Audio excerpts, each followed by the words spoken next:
Hi అండి. నమస్తే. తెలుగు నవలా శ్రోతలకు లక్ష్మీ కథల ప్రపంచానికి స్వాగతం. రంగనాయకమ్మ గారు రచించిన కళ్ళు తెరిచిన సీత అనే యథార్థ గాథను వింటున్నాం కదండి. ఈరోజు ఈ వీడియోలో మనం ఎపిసోడ్ 6 వినేద్దామండి. చదివి వినిపించేది పద్మిని.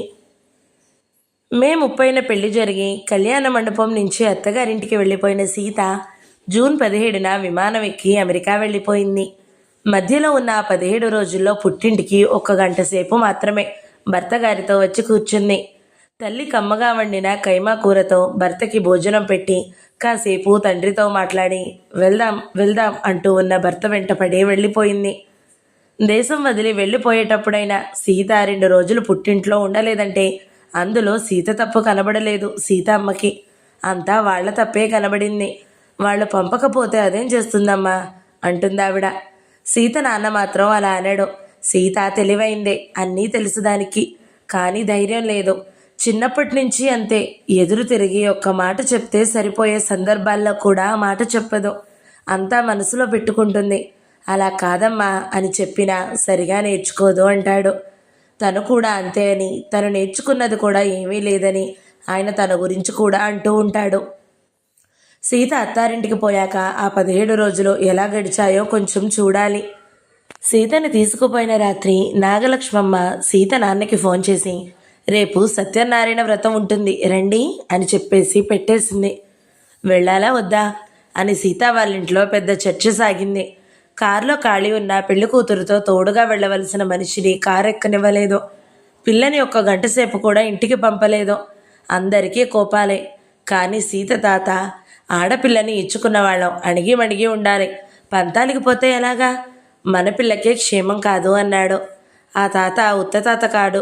సీత పెళ్లి కోసం 50,000 విరాళం ఇచ్చిన తాత. ఇక ఆయన మాటకి ఎదురేముంటుంది. సరేలేండి, ఇలా వెళ్ళి అలా వచ్చేద్దాం అంది సీతమ్మ. వ్రతం దగ్గరికి ఉత్త చేతులతో వెళ్ళకూడదు. పిల్లకి పిల్లాడికి బట్టలు తీసుకెళ్ళాలి అంది బంధువుల్లో పెద్దమ్మ. మళ్ళీ అదొకటా అంది సీతమ్మ. మరి తప్పుతుందా అన్నాడు సీతమేనమామ. తప్పదు. బుద్ధి మందగించిన వాళ్ళకి ఏదీ తప్పదు. ఇద్దరికి మళ్ళీ అప్పు మీద బట్టలు తెచ్చారు. ఆ బట్టలు పట్టుకుని అందరూ వ్రతం దగ్గరికి వెళ్ళి పీటల మీద కూర్చున్న వాళ్ళ ముందు బట్టలు పెట్టి వ్రతం అయ్యేదాకా కూర్చుని వాళ్ళేదో చిన్న ప్లేటుల్లో పెడితే తిని నెమ్మదిగా మెట్లు దిగి బయటపడ్డారు. సీత నగల ప్యాకెట్టు పట్టుకుని వెనకాలే వచ్చింది. అమ్మా, అత్తయ్య, పిన్ని వాళ్ళు ఇచ్చినవి తీసేసి ఇందులో పెట్టాను. ఎవరివి వాళ్ళకి జాగ్రత్తగా ఇచ్చేయి అంది. అవును, వాళ్ళు వెళ్ళిపోతారు కదా, వాళ్ళ వస్తువులు ఇక్కడ ఉండిపోతే ఎలాగా అనుకుంటున్నాను. పోనీ తర్వాత పంపేవాళ్ళంగా, అప్పుడే ఎందుకు తీసేసాము? వద్దు, ఇంకా ఎందుకు? అమ్మా, నిన్న పెళ్లి మండపంలో ఏదో గొడవ జరిగిందట. ఏమైంది? నాకు తెలియదు అసలు. అరుణ సరిగా చెప్పలేదు. ఏదో జరిగిందిలే, ఇక్కడ చెప్పుకుంటే ఏం బాగుంటుంది. మీ ఇద్దరిని 2 రోజులు ఉంచుకోవాలనుకున్నాం. మీ అత్త ఒప్పుకోలేదు. ఏసీ లేకపోతే వాళ్ళ అబ్బాయి ఉండలేడంది. అంతలో సీత ఆడబడుచు గబగబా మెట్లు దిగి వచ్చి అప్పుడే వెళ్ళిపోతున్నారా అత్తయ్య గారు అంటూ సీత పక్కన నించుంది. అందరూ ఇంట్లో నుంచి బయటికి వస్తున్నప్పుడు అక్కడే నిలబడి ఉండి పలకరించని పెద్ద మనిషి సీత దిగడం చూసి వెనకాలబడి వచ్చి ఆ మర్యాద పలకరింపు చేసింది. వెళ్ళాలమ్మా, ఆయన విశ్రాంతిగా పడుకోవాలి, లేకపోతే బాగుండదు. సీత, ఒకసారి రామ్మ ఇంటికి, 4 రోజులుండి వెళ్దు గాని అంది సీత అమ్మ కూతురితో. సీత నోరే విప్పలేదు. ఆడబడిచే, అమ్మో 4 రోజులా అండి, వీలవదండి అంది. వీలవదా? ఎందుకు వీలవదు? వాళ్ళ సంసారానికి చాలా వస్తువులు కొనుక్కోవాలి. అక్కడ సరిగా దొరకవు, చాలా ఖరీదులు. ఇక్కడే కొని పట్టుకెళ్ళాలి. అయితే మాత్రం ఎన్నాళ్ళు కొనాలి? కొంటే మీరు కొనండి, మీకన్నా దానికేం తెలుస్తుంది. సీత, నువ్వురా, 4 రోజులుందో గాని, అమెరికా పోతే మళ్ళీ ఎప్పుడొస్తావో. వెళ్తానమ్మా అనేసి సీత అమ్మ కాస్త దూరంలో నిల్చున్న తన వాళ్ళ దగ్గరికి వెళ్ళి కలిసింది. సీత మౌనంగా మెట్లెక్కి పైకి వెళ్ళిపోయింది. సీత వాళ్ళ ఇంట్లో పెళ్లికి వచ్చిన బంధువులందరూ 2 రోజుల్లో ఎవరి దారిన వాళ్ళు వెళ్ళిపోయారు. మేనత్త, మేనమావ, అక్క, పిన్ని, తాత అందరూ. 4 రోజుల నుంచి దగ్గర బంధువులతో కలకలలాడుతూ ఉన్న ఇల్లు ఒక్కసారి బోసిపోయేసరికి, చిన్న కూతురు చెప్పా పెట్టకుండా వెళ్ళిపోయేసరికి నాన్నకి బాగా దిగులేసిందేమో. జబ్బు తిరగబెట్టి గుండె నొప్పి ఎక్కువైంది. నడవడమే కష్టమైపోయింది. అసలు పిల్ల పెళ్లికి ముందే ఉష ముళ్ళపూడి ఆసుపత్రికి తీసుకుని వెళ్తే ఎక్స్రేలు స్కాన్లు చేసి ఇంజెక్షన్లు ఇచ్చి గుండెలో ఏదో మూసుకుపోయిందన్నారు. స్టంట్ ఏదో వేయించుకోవాలి అన్నారు. తరువాత చేయవలసిన వైద్యానికి వాళ్ళు అడిగింది తక్కువే అయినా అది కూడా పెట్టలేక పిల్ల పెళ్ళి అయ్యేదాకా వైద్యమే వద్దన్నాడు సీతనాన్న. అప్పటి నుంచి మంచం మీదే విశ్రాంతులు తీసుకుంటున్నా. ఆ విశ్రాంతులతో జబ్బు బలపడింది కానీ తగ్గలేదు. ఆరోగ్యశ్రీ కార్డు ఉంది కానీ అది పనికిరాదన్నారు. అది పనికొచ్చేలాగా చేసుకోవాలంటే దాన్ని సర్పంచ్కి తహసీల్దార్కి చూపించి వాళ్లతో రాయించుకురావాలన్నారు. దానికోసం రామచంద్రాపురం వెళ్ళాలన్నారు. ఆ పనుల కోసం సీతమ్మ అరుణని వెంట పెట్టుకుని తిరిగింది. పని జరగలేదు. ఆవిడ తమ్ముడు వ్యవసాయ పనుల్లో చిక్కుకుపోయి మళ్ళీ రాలేకపోయాడు. కొంచెం డబ్బు మాత్రం పంపించాడు. సీతమ్మ ఎవరూ రావద్దు, నేనే చూసుకోగలను, అరుణ సాయంగా ఉంది అని అందరికీ చెప్పింది. పేషెంట్ని నిమ్స్కి తీసుకుని వెళ్తే అక్కడ పరీక్షలకి 10,000 అయ్యింది. ఇంకా అసలు వైద్యం జరగనే లేదు. ఆరోగ్యశ్రీ కార్డుని చూపిస్తే అది పనికొస్తుందని అక్కడే చెప్పారు. అది పనికిరాదని ఎవరో అంటే నమ్మి అక్కడికి ఇక్కడికి తిరిగిన తిరుగుళ్ళన్నీ అనవసరమే అని తేలింది. దానికి బోలెడు ఖర్చు అయింది. సీతకి ఆ సంగతులేవీ తెలియవు.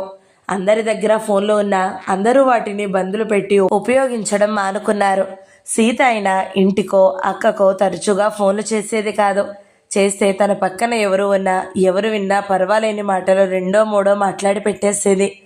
తండ్రిని తీసుకుని తల్లి ఆసుపత్రుల వెంట తిరుగుతూ ఉన్న రోజుల్లో సీత అమెరికా కాపురంలో భర్త గారికి ఇడ్లీలు వండి పెట్టే ఇడ్లీ ప్లేట్ల కోసం, పప్పు రుబ్బే మిక్సీల కోసం, విజిటర్స్కి ఘనంగా కాఫీలు ఇచ్చే షోకైన కప్పుల కోసం, అక్కడి చలికి కప్పుకునే స్వెటర్ల కోసం భర్తగారి కారులో ఆడబడుచుతో కలిసి షాపుల వెంట తిరుగుతుంది రోజు. ఆ సెలక్షన్లన్నీ నిజంగా సీతవి కావు, ఆడబడుచువే. అయినా అవి సీత సంసారానికే కాబట్టి సీత కూడా ఆడబడుచు వెంట తిరగాలి.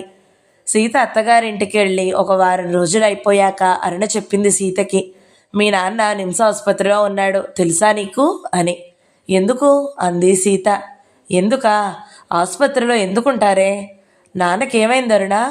ఏదో అయిందిలే, నీకెందుకు గాని, నీ సంసారానికి సామాన్లన్నీ దొరికాయా? నాన్నకేమైందో చెప్పరునా? చెప్పాలంటే చాలా చెప్పాలి, నాకంత టైం లేదు అని ఫోన్ ఆపేసింది అరుణ కోపంగా. సీత తల్లికి చేసింది. నాన్నకేమైందమ్మా? అరుణ సరిగా చెప్పకుండా పెట్టేసింది. ఇప్పుడు గుర్తొచ్చామా తల్లి, గుండె జబ్బు మనిషికి ఏమవుతుందో అదే అయ్యింది. గుండెలో ఎక్కడో ఏదో మూసుకుపోయిందన్నారుగా, అదే మరి, బాగా పూటొచ్చింది. అమ్మా, నాన్నని చూడ్డానికి వస్తాను. నీ ఇష్టం తల్లి, నీ దయ. అలా అనకమ్మా, వస్తాను. ఆ సాయంత్రం సీత భర్తగారి వెంట విజిటింగ్ అవర్స్లో తండ్రి దగ్గరికి వచ్చింది. నాన్న అని నాన్నని పలకరించింది. నాన్న పక్కనే కూర్చుంది. సీత అమ్మతో అల్లుడు గారు కూడా 4 మాటలు మాట్లాడాడు. ఇవాళ తారీఖు 10 కదా, మేము 17 రాత్రి వెళ్ళిపోతామండి అని చెప్పాడు. విజిటింగ్ అవర్స్ అవ్వకముందే లేచాడు. సీత కూడా లేచింది. వెళ్ళిపోయారు. రేపు వెళ్ళిపోతారనగా ఇంకోసారి వచ్చారు. అప్పుడు సీత నాన్న విమ్స్లో కాదు, స్టార్ ఆసుపత్రిలో ఉన్నాడు.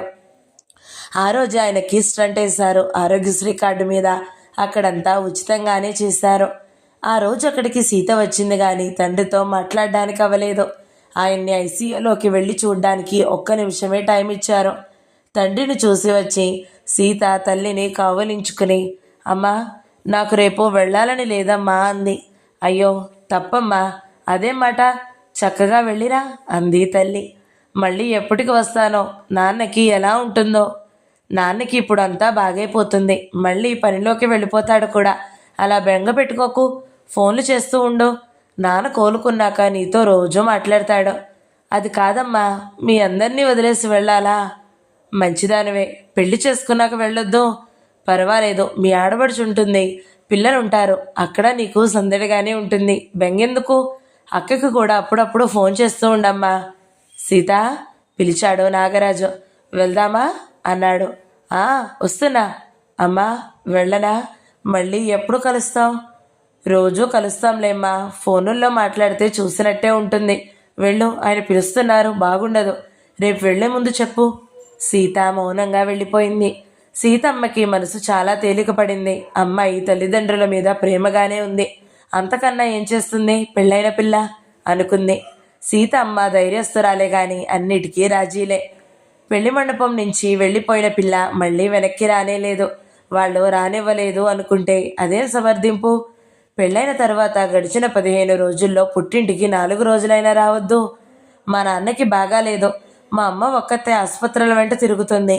నేను ఈ ఊళ్ళోనే ఉండి అక్కడికి వెళ్లకుండా ఇక్కడ కూర్చుంటానా? నేను అక్కడికి వెళ్ళి మా అమ్మతో పాటు ఉండాలి అనొద్దు. ఏసీ లేని చోట మీరు ఉండలేకపోతే మీరు రావద్దు. నేను మా అమ్మతో ఆసుపత్రికి తిరగాలి. మీరు రావడం కుదరదు కూడా అనొద్దు. తండ్రికి అంత అనారోగ్యమైన సీత పుట్టింటికి రాలేదంటే, దేశం వదిలి వెళ్ళిపోయే ముందు ఒక్కరోజు కూడా తల్లిదండ్రులతో ఉండలేదంటే ఇలాంటి పిల్లని ఎలా అర్థం చేసుకోవాలి? ఇలాంటి పిల్ల జీవితంలో ఏ సందర్భంలో అయినా సరిగా ప్రవర్తించగలదని అర్థం చేసుకోవచ్చా? వాళ్ళు పంపలేదమ్మా, అందుకే రాలేదమ్మా అని అర్థం చేసుకుంటే సరిపోతుందా?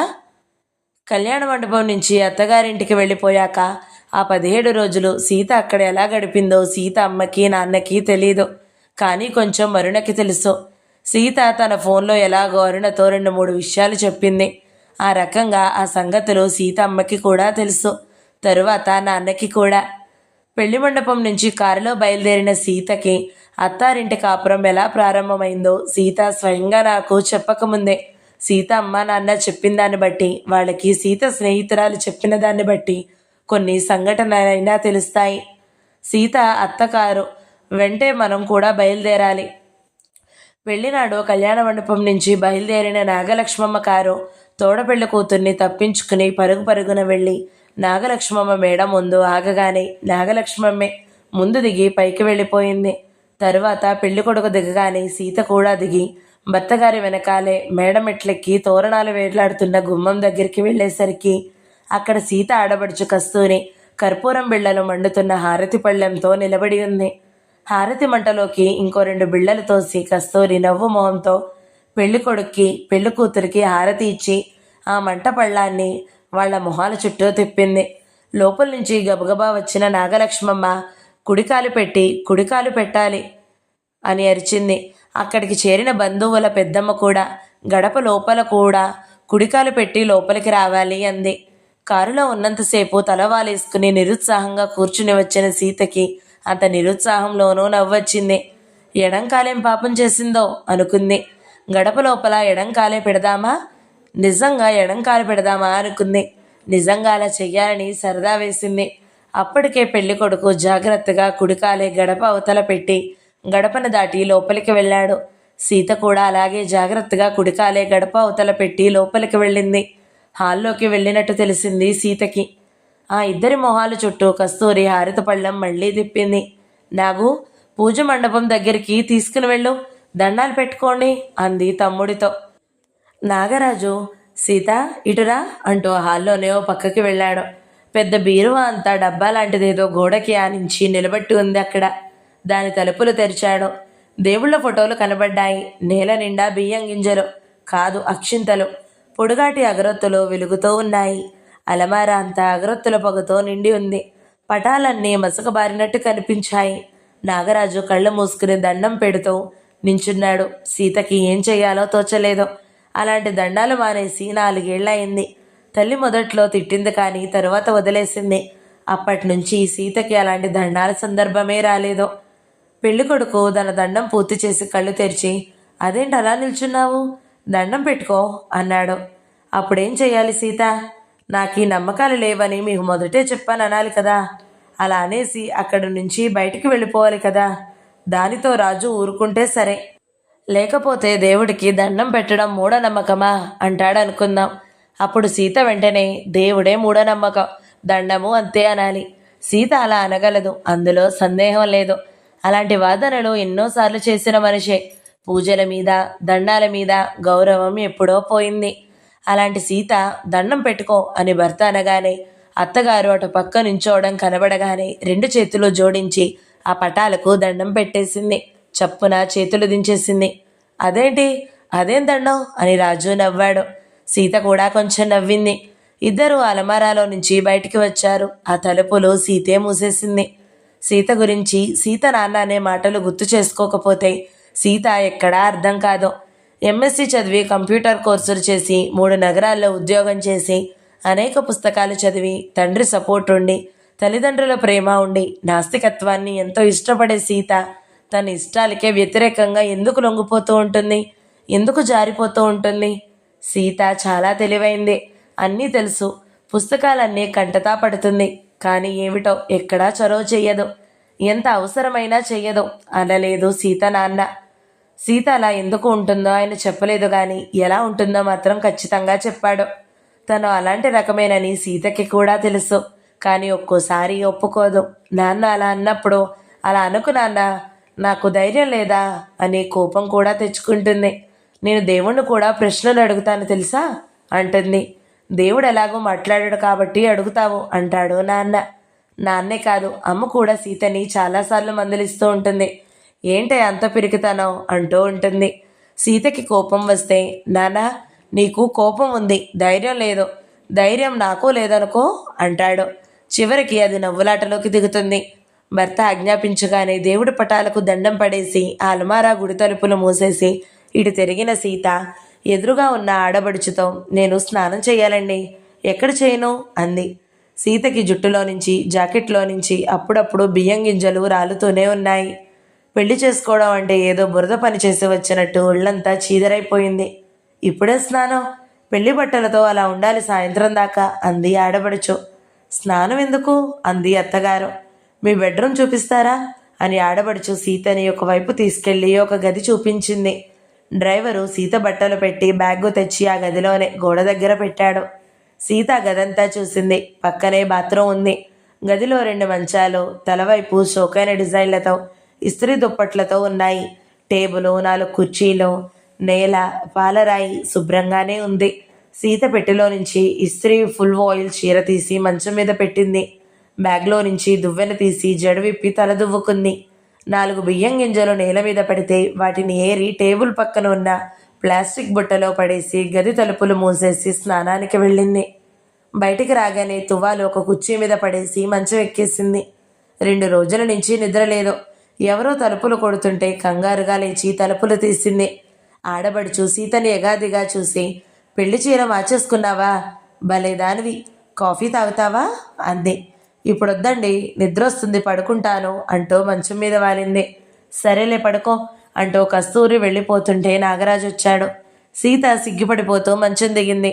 అదేంటి పడుకున్నావా, ఇప్పుడే నిద్ర, వీడియో ఫిలింలు చూస్తున్నాం, భలేగా వచ్చాయి, నువ్వు అసలు తలంబ్రాలు సరిగా పోయలేదు, చూద్దాంరా. మీరు చూడండి, నాకు తలనొప్పిగా ఉంది, పడుకుంటాను, కొంచెం సేపు చూసేసి వెళ్ళిపో. సీత లేచి అతని వెనకాల హాల్లోకి వెళ్ళింది. ఇంట్లో ఉన్న వాళ్ళందరూ అక్కడే ఉన్నారు. ఆడబడుచు భర్త, పిల్లలు, రాజు తండ్రి, మేనమామల భార్యలు, పిల్లలు అందరూ సోఫాల నిండా వాటి చేతుల నిండా కిక్కిరిసి ఉన్నారు. సీత ఒక పక్కగా గోడమూల ప్లాస్టిక్ కుర్చీలో కూర్చుంది. టీవీలో నడుస్తున్న వీడియో ఫిలింని నాగరాజు కొంచెం వెనక్కి జరిపి పెట్టాడు. జరిగిపోయిన తలంబ్రాల ఘట్టం మళ్లీ మొదలైంది. పని మనిషి కూడా చేతిలో చీపురుతో వంటింటి గుమ్మం దగ్గర నిలబడి టీవీకి కళ్ళప్పగించేసింది. సీత నెత్తి నిండా దోశలతో బియ్యం పోసిస్తున్న నాగరాజు కంగారు చూసి అందరూ నవ్వారు. అబ్బాయి గారే బాగా పోసారు అంది పని మనిషి నీలమ్మ. సీతకి కూడా కొంచెం నవ్వొచ్చింది, కానీ చాలా చిరాకేసింది కూడా. వీడియో ఫిలింలో అన్నీ కనబడుతున్నాయి. పీటల మీద వాళ్ళు లేచిపోయాక అక్కడ నేలంతా కనబడింది. నేల నిండా బియ్యమే, జనం వాటి మీదే నడిచేస్తున్నారు. సీత కాసేపటికి నిద్రలో తోలిపోతూ గదిలోకి వెళ్ళిపోయింది. మంచం మీద వాలిందో లేదో, అమ్మ సీత అంటూ అత్తగారు గదిలోకి వచ్చింది. సీత ఉలిక్కిపడి లేచిపోయి అత్తగారిని చూసి కంగారు పడి మంచం అంచు మీద ఒరిగి కూర్చుని పక్కనే పరుపు మీద చేయి పెట్టి, కూర్చుండి అత్తయ్యగారు అంది సిగ్గుపడుతూ. నాగలక్ష్మమ్మ చాలా సంతోషించింది. అత్తయ్యగారు ఏంటి పల్లెటూరు పిల్లలాగా ఆంటీ గారు అను అంటూ పరుపు మీద 2 కాళ్ళు ఎత్తిపెట్టి కూర్చుంటూ సీత మెడవైపు పరీక్షగా చూసింది. సూత్రాలు ఉంచుకున్నావు, అదే చెబుదామని వచ్చాను. పెళ్లి తర్వాత సూత్రాలు వేసుకోను అన్నావట కదా, తప్పమ్మా, అలా అనొచ్చా? మీ అమ్మ చెప్పలేదా? రేపు సత్యనారాయణ వ్రతం, ఇంటి నిండా బంధువులున్నారు, రేపు బోలెడు మంది వస్తారు. ఇవాళ పెళ్ళైన పిల్లకి మెడలో సూత్రాలు రేపు కనబడకపోతే అవ్వా నలుగురు నవ్వరు. రేపు వ్రతం అయ్యాక ఎల్లుండి 3వ రోజు ఈ తాళ్ళు తీసేసి బంగారు గొలుసుకి సూత్రాలు కట్టుకోవాలి. నల్ల పూసలు కూడా ఇవి తీసేసి బంగారానికే నల్ల పూసల దండ వేసుకోవాలి. మేం చేయించుంచాంగా. సూత్రాల బొందు, నల్లపూసల దండ మెడలో ఎప్పుడూ ఉంచుకోవాలి. మంచు ముత్యాల నెక్లెస్ అప్పుడప్పుడు పెట్టుకోవచ్చు. మొన్న మీ అక్క మెడలో చూశాను, అన్నీ పెట్టుకుంది. మీ అమ్మ మాత్రం పెట్టుకోలేదు. సీతకి నిద్రెగిరిపోయింది. మాట రాలేదు. అయినా ఎలాగో అనగలిగింది. సూత్రాల మీద వ్యతిరేకత అంత గట్టిగా ఉండి అనగలిగిందేమో. అది కాదండి, మీ అబ్బాయికి చెప్పాను అప్పుడే. నాకు ఇష్టం ఉండదని చెప్పానండి అప్పుడే. చెప్పావులే, చెప్పావు. నాకు అప్పుడే చెప్పాడు. ఆడపిల్లలు అలా ఉండరే అన్నాను. పెళ్లి చీర మార్చుకోవద్దంటే మార్చేసుకున్నావు. సూత్రాలు తీసేస్తావేమో అని కంగారు పడి వచ్చాను. సూత్రాలు ఇష్టం ఉండదా? అవ్వా, ఎవరన్నా వింటే నవ్వుతారు. ఇవాళ పెళ్ళైన దానివి సూత్రాలు తీసేసి తిరిగితే మీ అమ్మతో అన్నావా? అత్తగారింట్లో సూత్రాలు తీసేసి తిరుగుతానని. సరేలే, ఆ మాటలు ఇప్పుడొద్దు గాని ఇక్కడున్నన్నాళ్ళు తీయొద్దమ్మా. అమెరికా పోతే ఏమో, ఇక్కడ వాళ్ళు అక్కడికి వచ్చి చూస్తారా పెడతారా? వస్తున్నానల్లా. సీత, తీయొద్దు సుమా. ఏంటి ఇక్కడ మాట్లాడుతూ ఉంటే తెగ పిలుస్తారో? విసుక్కుంటూ వెళ్ళిపోయింది అత్తగారు. ఇంకేం నిద్ర, ఎప్పుడో తేలిపోయింది. ఏమిటిది? తన మెడలో ఒకటి ఉండాలో లేదో తను నిర్ణయించుకోకూడదా? మీ అక్క మెడలో లేదా? అక్క చేసినట్టే చెల్లెలు చేయాలా? అక్క అడుగుజాడల్లోనే చెల్లెలు నడవాలా? లేకపోతే అమ్మ అడుగుజాడల్లో నడవాలా? అయినా రాజు ఆ మాత్రం చెప్పలేడు తల్లికి. అప్పుడే వచ్చాడు రాజు గదిలోకి. సీత ఆలోచనల్లో మునిగి ఉన్నట్టు కనబడింది. ఏంది, నిద్రపోతానన్నావు, అలా కూర్చున్నావే అన్నాడు. నాకు సూత్రాలు వేసుకోవడం నచ్చదని మొదటే చెప్పానా లేదా మీకు?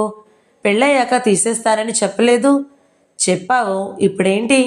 మీ అమ్మగారు వచ్చి సూత్రాలు ఎప్పుడూ పెట్టుకోవాలి, తీయకూడదు, నలుగురు నవ్వుతారని చెప్పేసి వెళ్ళారు. అలా చెప్పిందా? ఏమో, నలుగురు నవ్వుతారేమో. మరి నవ్వుతారని నాకు తెలుసు. అయినా సూత్రాలు నాకు ఇష్టం లేదు. ఏమో సీత, అది మీ ఆడవాళ్ళ వ్యవహారం, నాకేం తెలుస్తుంది చెప్పు. అలా అంటారేమిటి? మీ అమ్మగారికి చెప్పండి. నాకు ఇష్టమైనట్టు నన్ను ఉండనివ్వమని చెప్పండి. సీత మళ్ళీ తప్పటడిగే. ఈమెకి ఇష్టమైనట్టు ఈమెను ఇంకొకరు ఉండనివ్వాలా? ఇంకొకరు ఉండనివ్వనిస్తే ఉంటుందా? ఉండనివ్వకపోతే మీ అమ్మగారికి చెప్పండి అంది మళ్ళీ రాజును బ్రతిమాలాడుతున్నట్టుగా. అమ్మో, నేను చెప్పలేను బాబు, నువ్వే చెప్పుకో మీ అత్తగారికి. అప్పుడే పెళ్ళాన్ని వెనకేసుకొస్తున్నావా అని నన్ను తిడుతుంది. సీత కొంచెం నవ్వింది. అయితే నేను చేసేది నేను చేసుకుంటాను. ఇవన్నీ ఇప్పుడే తీసేసి పెట్టులో పడేస్తాను. మీరేం నన్ను వెనకేసుకుని రావద్దు. సీత, ప్లీజ్, అంత పని చేయకు. నీ మెడలో కంఠం దగ్గర నల్లపూసలు ఉంటే ఎంత నిండుగా ఉన్నావో తెలుసా? పసుపు రాసిన పచ్చని సూత్రాల తాడు ఎంత బాగుందో నీ మెడకి. ఇవి లేనప్పటికన్నా ఉన్నప్పుడు ఇంకా బాగున్నావు. నువ్వు ఎలా ఉన్నా I like you Sita. I love you very much Sita. అదంతా నీ ఇష్టం సీత. మనం ఇక్కడి నుంచి వెళ్ళిపోతాం కదా, అక్కడ నీకు ఇష్టమైనట్టు చేసుకోవచ్చు. It is your wish, you decide it. మేం మంచి సినిమా చూస్తున్నాం, రారాదు అక్కడికి? నిన్ను పిలవాలనే వచ్చాను. నేను రాలేను, నిద్రపోవాలి. ఇక్కడికి ఎవరూ రావద్దు. తలుపులు వేసుకుని పడుకోనా? సరే పడుకో. అప్పుడు సాయంత్రం 4 ఉంటుంది. సీత గది తలుపులు దగ్గరికి వేసి మంచం మీద వాలిపోయింది. నిద్ర పట్టబోయింది కానీ మళ్ళీ దిగ్గన లేచింది. ఇటు అటు చూసి బ్యాగ్ దగ్గరికి 4 అడుగులేసి తన సెల్ బయటికి తీసింది. అరుణా, ఎక్కడున్నావే? ఇక్కడే, మనింట్లోనే, అమ్మ దగ్గర. నాన్న ఎలా ఉన్నాడే? నిద్రపోతున్నాడు. తాతయ్య మావయ్య అందరూ నిద్రలే, చాపల మీద పడి అంటూ నవ్వింది అరుణ. అబ్బా, నాకక్కడికి వచ్చేసి ఒక చాప మీద పడి నిద్రపోవాలనిపిస్తుంది. పెళ్ళైపోగానే సూత్రాలు అవతల పడేస్తానని మీ అందరికీ చెప్పానా? నీతో పందెం వేశానా? నేనే ఓడిపోయానే. రాజు కూడా తెగ బతిమాలి చెప్పాడు ఉంచుకోమని. మా అత్తగారైతే ఇప్పటిదాకా తెగ చెప్పి వెళ్ళింది. సూత్రాలు తీసేస్తే నలుగురు నవ్వుతారట, అవి ఉంచుకుంటే నేను ఏడవనా మరి? అలా అనకపోయావా? ఏమో, ఏమంటాను, పెద్దావిడ బాధపడుతుంది. సరే, ఆ బాధ ఏదో నువ్వే పడు. నిన్ను నాన్న ఏమంటాడు? మాటల మనిషివే, చేతల మనిషివి కావు అంటాడు. అది కాదే అరుణ, నువ్వు అసలు పీటర్ పెళ్లి చేసుకోవద్దే. సూత్రాలు మొదటే కట్టించుకోవద్దు. అమ్మో, అసలు ప్రమాదం తలంబ్రాలు. నా అరిచేతులు పసుపుగా అయ్యాయి. సబ్బుతో తోముకుంటుంటే ఎర్రగా అయిపోతున్నాయి. భయం వేసింది, ఎక్కడన్నా తెగి రక్తం వస్తుందా అని.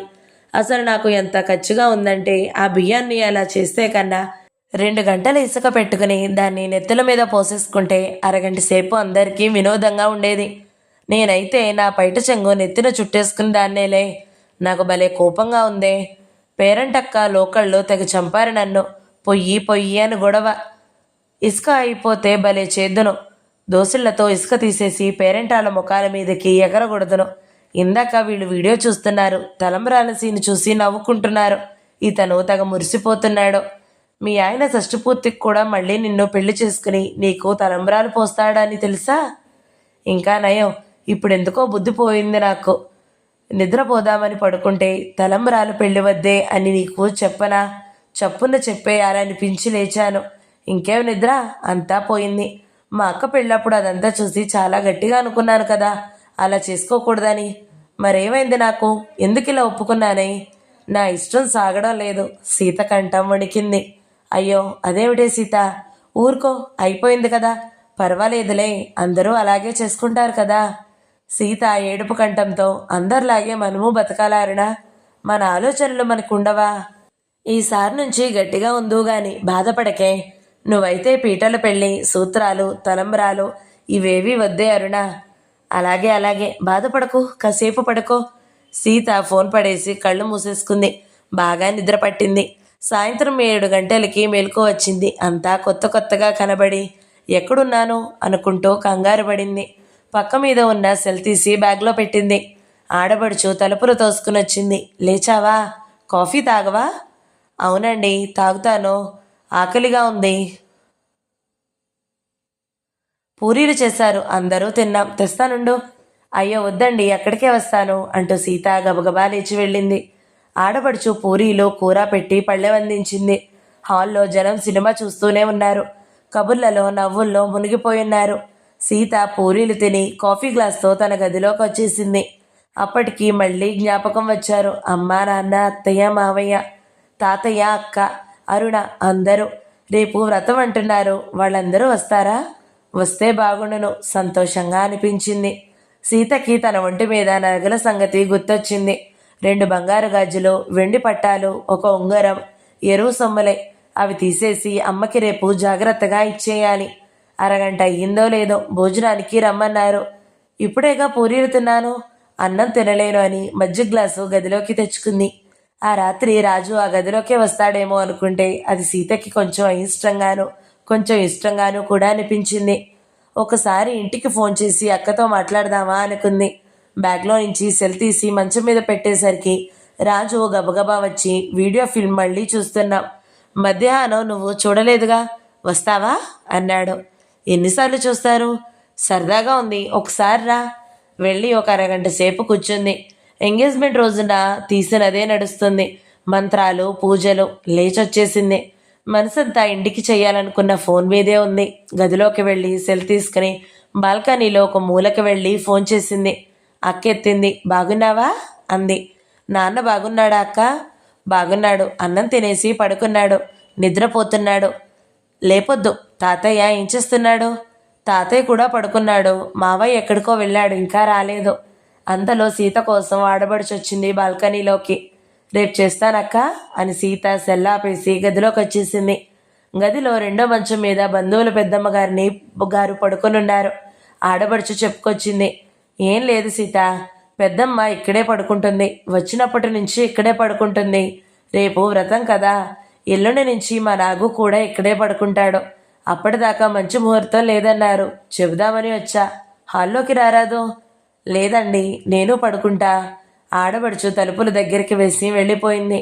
2వ మంచం మీద పెద్దమ్మగారు, దుప్పటి లేదా అమ్మా అంది. ఇక్కడే ఉందండి అని సీత తలవైపున ఉన్న దుప్పటి తీసి ఆవిడికి నిండుగా కప్పింది. మీ నాన్న ఏం చేస్తాడమ్మా? చెప్పింది. మీ అక్క వాళ్ళు ఎక్కడుంటారు? చెప్పింది. తర్వాత లైట్ ఆర్పేసి తను కూడా 2వ మంచం మీద వాలింది. కళ్ళు మూసుకుంది. పక్కన పడుకున్న పెద్దమ్మగారు 10 నిమిషాల్లో అక్కడే చక్కగా నిద్రపోయింది. అరగంట దాటినా సీతకి మళ్ళీ నిద్ర పట్టలేదు. తెల్లారగట్ల నుంచి ఏం జరిగిందో అంతా గుర్తొచ్చింది. ఆశ్చర్యం వేసింది. రాజుకి మనసులో రాత మొదలైపోయింది. నిన్నటికి ఇవాళకి ఎంత తేడా? రాజు, మనకి పెళ్ళైపోయింది. నిన్నటి జీవితాలు ఇవాళకి మారిపోయాయి. మనం భార్యాభర్తలం అయిపోయాం రాజు. నా మెడలోకి ఈ సూత్రాలు వచ్చాయి కొత్తగా. నా 24 ఏళ్ల జీవితం తర్వాత మా వాళ్ళనందరినీ వదిలేసి ఇక్కడికి వచ్చేసాను రాజు. నీకోసమే వచ్చేసాను. నువ్వు రోజంతా సినిమాలు చూస్తూ గడిపేస్తున్నావు.